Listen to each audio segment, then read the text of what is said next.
October 15th, 2022, Atlanta.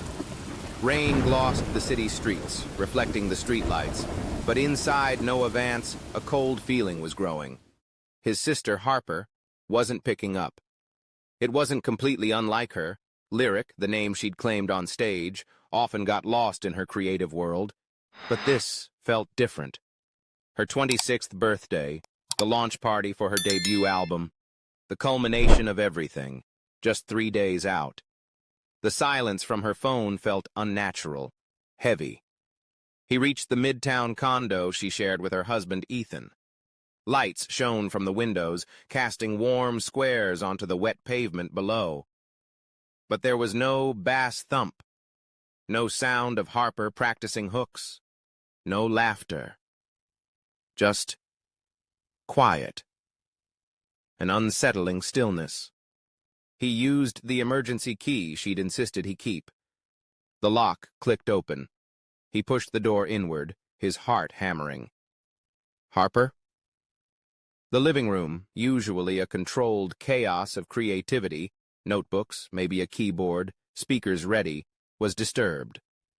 A lamp lay on its side, casting skewed shadows. Papers, maybe lyrics for the album she was pouring her soul into, were strewn across the floor. He called her name again, louder this time, the fear he'd been fighting now gripping his voice. He moved toward the bedroom, compelled by a dreadful certainty. And then, he found her. Harper Lyric Vance. The voice that captured Atlanta's pulse, the writer whose verses hit with honesty and fire, lay still.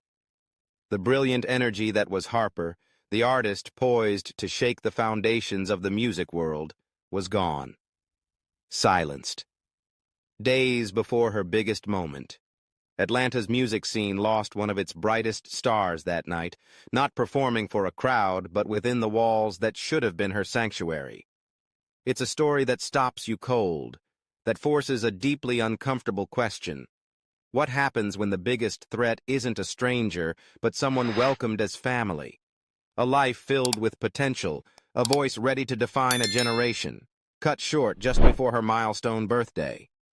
The shock wasn't just her absence, but the chilling questions left behind in the sudden void. Who was this artist Atlanta was ready to embrace? Before the silence, there was the sound. Harper Lee Vance grew up in Grant Park, shaped by the city's unique vibe and the steady affection of her parents. Maria, a warm elementary school teacher, and David, a quiet, skilled mechanic. Their home wasn't wealthy, but it was rich in support. While other kids played outside, Harper filled notebooks, her young mind buzzing with observations, poems, finding rhythm in the city's soundtrack. The distant MARTA train's call, the sizzle from street vendors, the cadence of porch conversations. Her younger brother Noah, 4 years her junior, was her first audience, her loyal defender. She soaked up the sounds of Southern hip-hop legends, Outkast, Goody Mob, and the empowering words of women like Lauryn Hill and Queen Latifah. Music wasn't just a passion, it was her calling, a way to tell stories, to speak truth. Her bedroom became a DIY studio, funded by tips from bussing tables and retail work, soundproofed with blankets and hope. She braved the open mic nights, often the youngest there, her lyrical skill and stage presence turning heads early on. She chose lyric, simple, strong, real. She wasn't just rapping, she was building worlds with words. By the late 2010s, Lyric was making waves in Atlanta's competitive scene. She wasn't following formulas. She blended sharp commentary on social issues with moments of deep personal reflection, her Atlanta accent unmistakable, but her themes connecting universally.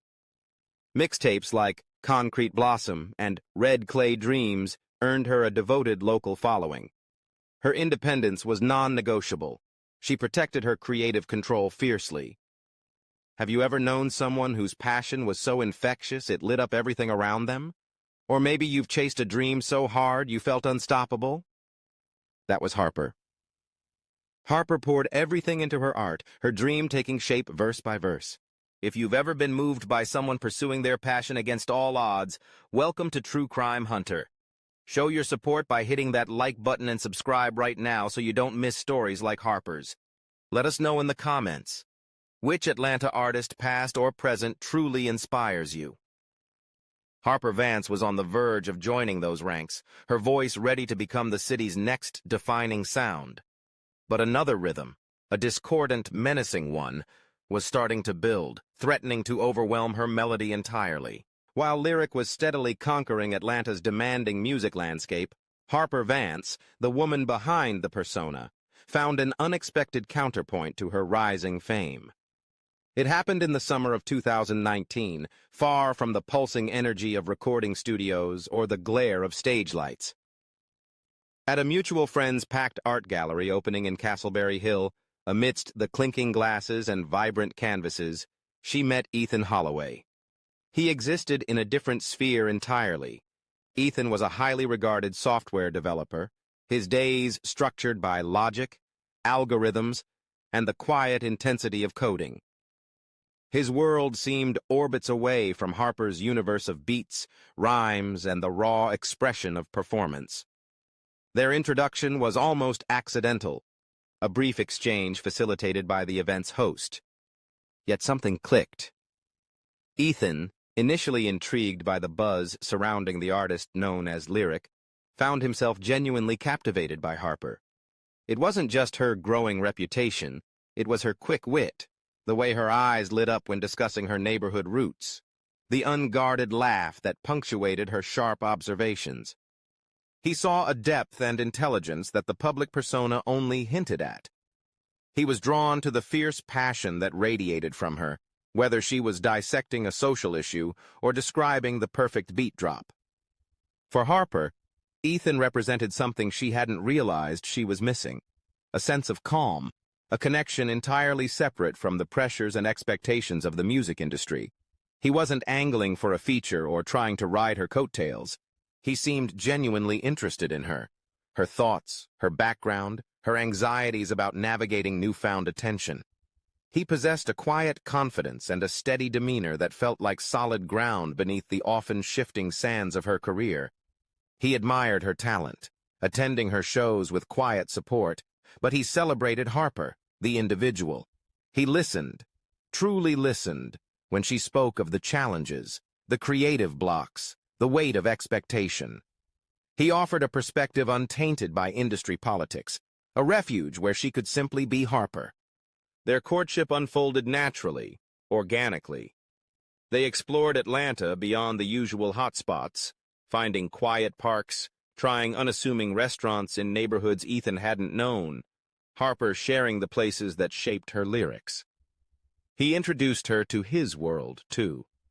The logic puzzles he enjoyed, the quiet satisfaction of building something complex from scratch. They found a surprising complementarity. Her vibrant energy balanced his calm reserve. His analytical mind appreciated her creative intuition. They debated everything from politics to the best barbecue joint in the city, their conversations lasting late into the night. He learned the rhythms of her creative process, respecting her need for solitude when inspiration struck. She learned to appreciate the quiet dedication behind his complex work. Love grew steadily, built on mutual respect, shared laughter, and a deepening intimacy. A year after their first meeting, Ethan planned a weekend escape to the serene North Georgia mountains. Surrounded by the tranquility of nature, far from the city's constant hum and the demands of their respective careers, he asked Harper to marry him. It wasn't a grand, public gesture, but a quiet, heartfelt moment that reflected the nature of their bond. Harper, moved by his sincerity and the depth of their connection, said yes without hesitation. Their wedding took place in the vibrant bloom of spring 2021, hosted within the lush confines of the Atlanta Botanical Garden. It wasn't a massive celebrity affair, but an intimate gathering reflecting their desire for genuine connection over spectacle. Close friends mingled with Harper's proud family. Maria and David Vance watched, their eyes filled with emotion, as their daughter, looking radiant and deeply happy, exchanged vows with Ethan. Noah, standing beside Ethan as his best man, delivered a toast that was both humorous and profoundly moving, celebrating his sister's resilience, her art, and the evident joy she'd found. The atmosphere was one of pure celebration, optimism, and the feeling of a beautiful, promising harmony beginning. Yet, even within this circle of warmth and happiness, a subtle dissonance could be detected. A certain stiffness, a watchful gaze emanating from one prominent guest seated near the front.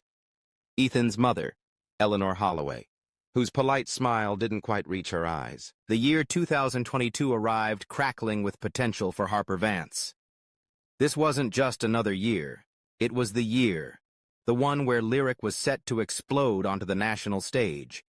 Years of grinding, countless late nights writing, hours spent perfecting tracks in modest studios, performing for sparse crowds that grew steadily larger, meticulously building her fan base connection by connection, were finally paying off. Her debut studio album, a culmination of her life experiences and sharp observations filtered through her unique Atlanta lens, was nearly complete. The buzz was undeniable, spreading beyond the city limits. Collaborations with established, respected artists, names she once only admired from afar, were locked in, adding significant weight and anticipation to the project. Plans for a nationwide tour the following spring were solidifying, promising to carry Lyric's voice and stories to audiences across the country. Feature articles in major music publications were confirmed. Festival invitations were becoming commonplace, and serious talks about a major distribution deal were underway, promising wider reach and resources. Harper felt the surge, that electric feeling when dedication meets opportunity, the sense that the summit she'd been climbing for so long was finally in view. But as Lyric's professional life soared, her personal world felt increasingly strained, the air thick with unspoken hostility. Every positive headline, every new milestone Harper achieved, seemed to act as a catalyst for Eleanor Holloway's bitterness. The carefully maintained facade of Southern politeness Eleanor wore cracked more often now, revealing flashes of undisguised resentment. Her meddling, once merely irritating background noise, became more pointed, more disruptive. It was clear Eleanor couldn't stomach Harper's success. She seemed to perceive it as a direct challenge to her own status, perhaps fearing her grip on Ethan loosening as Harper gained more independence and public recognition. The subtle put-downs evolved. Helpful advice became thinly veiled insults. Eleanor's visits to the condo Harper shared with Ethan left Harper feeling unsettled. Small, meaningful items. A bracelet Ethan had given her, a vintage brooch Harper treasured, would vanish after Eleanor had been there, only to reappear days later tucked away in a coat pocket or fallen behind furniture. Eleanor would dismiss Harper's distress with comments about her being scattered or too busy to keep track of things. It felt deliberate, designed to make Harper question her own mind. More insidiously, Harper began hearing distorted versions of her own conversations relayed back to her through mutual acquaintances, realizing Eleanor was twisting her words to Ethan, painting her as demanding, unappreciative, or dismissive of the Holloway family name. There were calculated remarks dropped in social settings where Eleanor knew industry people might be present, vague insinuations about Lyric being difficult or not really understanding the business, aimed at subtly poisoning wells and hindering Harper's progress. Each step forward Harper took professionally was met with a pushback from Eleanor, a constant wearing friction that cast a long shadow over her achievements. The breaking point arrived about a month before Harper's death, during a mandatory Sunday dinner at Eleanor's Buckhead mansion. The tension was immediate. Eleanor made a particularly cutting remark, laced with false sweetness, about how Harper's demanding career must make it difficult to focus on what truly matters, implying family and supporting Ethan. Harper, usually skilled at navigating these barbs, had reached her limit. She defended her work, her passion, the life she was building. The argument escalated quickly, voices rising, the pretense of civility dissolving completely. Ethan sat frozen, trapped between the two most important women in his life. The confrontation ended abruptly when Eleanor, her face pale with fury, stood up from the table. As she walked towards the door, she turned back, her voice chillingly quiet but filled with venom. She looked directly at Harper and said, "You think you're so high and mighty now, but people like you eventually fall, and I'll be there to watch." The threat hung in the air, raw and ugly. Later, Ethan tried to brush it off as his mother simply being angry, losing her temper, but Harper couldn't shake the coldness in Eleanor's eyes, the absolute conviction in her voice. A genuine sense of unease, a flicker of actual fear, settled deep within her. Facing that kind of hostility from within your own family circle is terrifying. How do you protect yourself when the danger comes from someone everyone expects you to trust? Someone who holds a key to your home, someone who shares meals at your table? We're about to see how Harper navigated these final, terrifying days, increasingly isolated. This situation is incredibly difficult. Have you ever dealt with extreme family conflict or jealousy that felt genuinely threatening? Share your thoughts respectfully in the comments below. And if Harper's story is resonating with you, please subscribe to True Crime Hunter for more deep explorations into complex cases. The week leading up to October 15th felt heavy, charged. Harper threw herself into the final preparations for her joint birthday party and album launch event, confirming guest lists, finalizing mixes, coordinating with her team. It was the culmination of everything, just days away. But the joy felt muted by the background tension. Ethan, clearly stressed by the ongoing conflict and perhaps feeling guilty over the dinner incident, seemed withdrawn, preoccupied. He was scheduled to leave for an important pre-planned work conference in Chicago early on the 15th. Since the explosive dinner, Eleanor had maintained a stony silence. No calls, no texts, no passive-aggressive emails. This quiet felt more unsettling to Harper than the usual critiques. It felt like the calm before a storm. On the morning of October 15th, Ethan left for the airport before dawn. Harper was alone in the condo, a rare quiet day she planned to use productively before the whirlwind of her launch week began. Around mid-morning, she had an energetic call with her manager, finalizing last-minute details for the party. Her manager later recalled her sounding excited, focused, looking forward to celebrating. She mentioned enjoying the peace and quiet to get work done. That phone call was the last confirmed contact anyone in her professional or personal circle had with Harper Vance. The stage was set, the album was ready, her future seemed bright. But Harper was alone, and the menacing silence from her mother-in-law was about to be broken. Security footage time-stamped Eleanor's arrival at the condominium complex just after 7:00 p.m. She moved quickly through the lobby, her face set, bypassing the concierge with a curt nod. Upstairs, the quiet hallway offered no hint of the storm about to break inside Harper's apartment. Neighbors later reported hearing raised voices shortly after Eleanor would have arrived. Sharp, angry exchanges muffled by the walls, distinct enough to register as a serious argument. The sounds escalated. A distinct thud was heard, followed by a sharp cry, then an abrupt, heavy silence that felt more alarming than the noise it replaced. Inside, the argument had reached a fever pitch. Words, sharp and poisoned with resentment and jealousy, flew between the two women who had once shared everything. Trust, fractured over months, finally shattered. In a moment of perceived ultimate betrayal, the confrontation turned physical. It was swift, brutal, and final. The emotional horror of the act hung thick in the air, a violation born not of malice from a stranger, but from a bond twisted into destruction. Harper collapsed, the life draining from her eyes as she looked upon her attacker. Within moments, Eleanor was gone, slipping back out into the hallway, leaving behind the catastrophic result of her actions, her hurried footsteps echoing her escape. Hours passed. Noah, miles away, felt a growing knot of anxiety tighten in his chest. Harper wasn't answering his calls or texts, a departure from her usual responsiveness. A vague sense of unease solidified into genuine worry.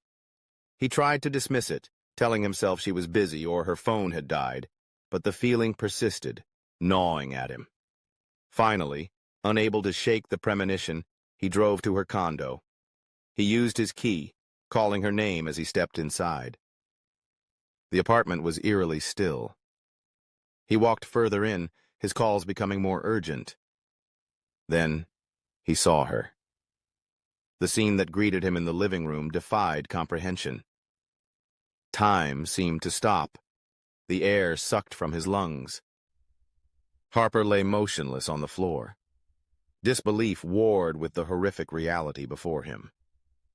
A guttural sound escaped his throat, a mixture of anguish and shock. He rushed to her side, his hands trembling, confirming the unthinkable. The world tilted, sounds became distant, and a cold dread washed over him. Fumbling, his fingers shaking uncontrollably, he pulled out his phone and dialed 911. His voice, when he finally managed to speak to the dispatcher, was fractured, barely coherent through the overwhelming weight of his grief and the horror of his discovery. Detective Isabella Rossi arrived at a scene marked by profound personal tragedy rather than calculated intrusion. The first responders had secured the area, their somber faces reflecting the gravity of the situation. Rossi, known for her meticulous approach, began her assessment. There were no signs of forced entry. The locks were intact, the doorframe undamaged. This immediately suggested the victim likely knew her attacker. Inside, overturned furniture and scattered objects indicated a violent struggle had occurred before the fatal conclusion. The initial shock of the scene gave way to the methodical process of investigation. Rossi's team began collecting evidence. The initial interview with Eleanor Thorne raised immediate flags. Her account of her day seemed rehearsed, yet vague on crucial timings, and her distress felt performative. Faint scratches, barely visible on her forearms, were noted, potential defensive wounds. Security footage confirmed Eleanor's arrival and departure times. Placing her squarely at the location during the window, the coroner estimated the death occurred. Neighbors provided statements about the loud argument they overheard. Forensic teams worked meticulously, collecting fibers from beneath Harper's fingernails and traced DNA evidence from key points in the room. The discovery of a kitchen knife, wiped clean but not perfectly, discarded in a dumpster behind the complex, provided the likely weapon. Technicians later recovered deleted text messages from both Harper's and Eleanor's phones, revealing a history of escalating conflict and recent heated exchanges. Each piece of information, each physical trace, added another layer to the emerging picture, pointing with increasing certainty toward Eleanor Thorne as the one responsible for Harper's death. Rossi felt the familiar weight of a case solidifying, built on the careful gathering of facts left in the wake of immense sorrow. The arrest of Eleanor Holloway, wealthy Buckhead matriarch, fixture of Atlanta society, for the brutal murder of her daughter-in-law sent shockwaves through the city. News vans lined the street outside the police station as Eleanor was led in, her usual composure cracking slightly under the weight of handcuffs and public scrutiny. The headlines were explosive. Prominent Atlanta socialite charged in rising rapper's murder. Mother-in-law from hell, the killing of Lyric. The case captivated not just Atlanta, but gained national attention, highlighting the often hidden reality of family violence. The trial, held 18 months later in Fulton County Superior Court, became a media sensation. Assistant District Attorney Marcus Jones methodically presented the prosecution's case. The security footage, the forensic evidence, the damning text messages, the witness testimonies painting a clear picture of Eleanor's escalating hostility and final fatal act. Harper's parents, Maria and David Vance, gave heartbreaking testimony about their daughter's dreams and the shadow Eleanor had cast over her final year. Noah spoke of his sister's growing fears and his own haunting regret at not recognizing the true danger. Ethan Holloway's testimony proved pivotal. Visibly tormented, he recounted the years of tension, his mother's manipulative behavior, and his own failure to establish firm boundaries. Under cross-examination, he admitted that Harper had expressed feeling unsafe around Eleanor in the weeks before her death, a statement that sent audible gasps through the courtroom. Eleanor's defense team attempted to portray her as a grieving mother-in-law wrongly accused, suggesting an unknown intruder or someone from the music industry was responsible. They attacked the forensic evidence as circumstantial and tried to paint Harper as difficult and provocative. But Eleanor's carefully constructed facade crumbled under cross-examination. Confronted with the overwhelming evidence and her own contradictory statements, flashes of the cold anger that had driven her to murder briefly surfaced, visible to everyone in the courtroom. After 3 weeks of testimony and 2 days of deliberation, the jury returned its verdict: guilty of first-degree murder. Eleanor Holloway remained stoic as the verdict was read, a flicker of disbelief crossing her features before settling back into an icy mask. She was sentenced to life in prison without the possibility of parole. Harper Lyric Vance's death left an unfillable void in Atlanta's music scene and in the hearts of those who loved her. Her birthday celebration and album launch became a city-wide vigil. Radio stations played her music continuously. Murals bearing her image appeared on walls across Atlanta, and fellow artists paid tribute to her talent and spirit. Her debut album, posthumously released by her family and Ethan, titled Unfinished Verse, soared to the top of the charts. It was a bittersweet triumph, showcasing the incredible potential that had been stolen. The lyrics, filled with Harper's signature blend of strength, vulnerability, and social commentary, took on a poignant new meaning in light of her fate. Harper's music lives on, but her story is a tragic reminder of how devastating hidden abuse can be, especially when it comes from family. If this story resonated with you, please share it to help raise awareness. Your share could make a difference to someone facing similar threats.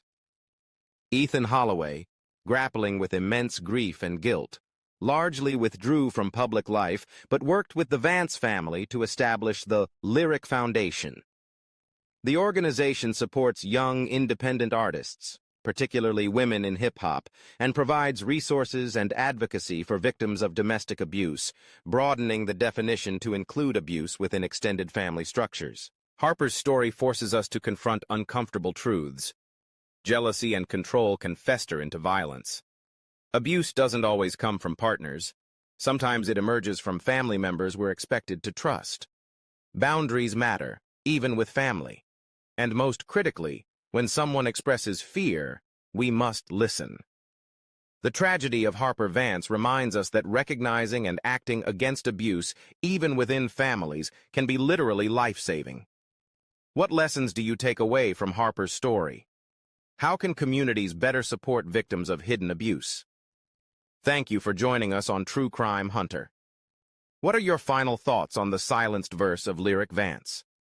Let us know below. Don't forget to like, subscribe, and hit the notification bell so you don't miss our next investigation into the shadows of human nature.